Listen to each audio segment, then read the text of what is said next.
Isang araw, nagsi-cellphone lang ako nun. Biglang may nag-chat sa akin. Siya si Mitsuya. Isa siya sa mga founding members ng Valhalla Gang ko. And pinakamalapit ko din siya na tropa. Sabi niya nga sa akin, Hoy King, punta ka nga dito sa court, bilisan mo. "Ha? Tinatamad ako, kayo na lang." Pagkatapos nga nun ay 20 minutes or 30 minutes nga nakalipas ay nag-chat ulit siya sa akin at sabi niya, Yan, nakaalis na sila, ang tagal mo kasi. "Ha? Sino?" Basta sasabihin ko lang sa'yo bukas. Kinabukasan ay sinabi sa akin ni Mitsuya na binugbog daw siya ni Dexter.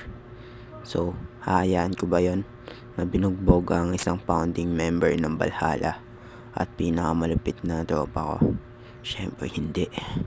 Ilang araw nga lumipas at tinrack namin kung saan siya nakatira, ano yung itsura niya at kung saan siya pumapasok, and eventually nalaman namin kung saan siya pumapasok, kung saan yung bahay niya at kung ano yung itsura niya. So isang araw ay tumakas kami sa school and yes, pumunta kami sa school niya.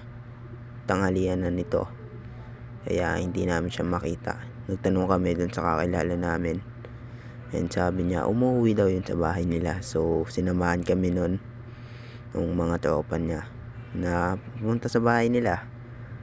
Nakakatawa nga lang kasi tumatawa sila sa akin dahil hahamunin ko nga ng laban yung bumugbog kay Mitsuya. Tawa sila ng tawa at sinasabihan ako na umuwi na lang. Syempre hindi na nila kilala kung sino ako. So nakapunta na nga kami dun sa bahay nila. Ang tinawag na din nila kung sino ba yung bumugbog kay Mitsuya, na si Dexter. So hindi na ako nagpatumpik-tumpik pa. Lumapit nga sa akin si Dexter, sinipa ako ang ulo niya. Bago ko nga ituloy kung paano ako binugbog yung bumugbog kay Mitsuya na si Dexter, ay i-describe ko muna siya.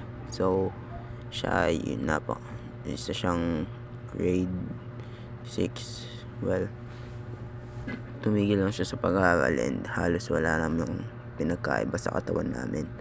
Malaki yung katawan niya, malaki yun yung katawan ko, pero medyo patpatin yung akin and medyo mataba rin siya. So malaki yung braso niya at talagang pag-aakalain mo na kung ako ang lalaban sa kanya ay matatalo ako. Pero kung malalaman nyo ang nangyari nung naglaban kami, matatawa talaga kayo. So magpatuloy na nga natin. Sinipa ako nga siya sa ulo and lumayo na ako. Sinundan niya ako and nung pasugod na siya ay sinipa ako sa tiyan. Nung sinipa ako siya sa tiyan, bumagsak siya nun, and nung nakatayo siya, sumugod ulit siya sa akin at sinipa ako ulit yung tiyan niya at sinuntok ko sa mukha. Sobrang lakas nga ng suntok ko sa mukha na to ay namamaga ang kamay ko dahil sa sobrang lakas nito at wala akong puwelo. Pero yes, successful naman ang pagpapatama ko sa ulo niya.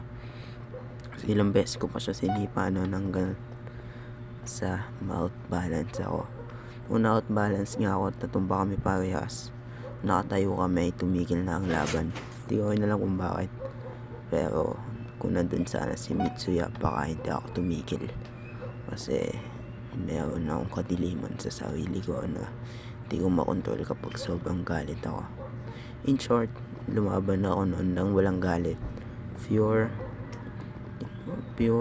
battle lang. Walang intensyong bugbugin or tapusin ng laban.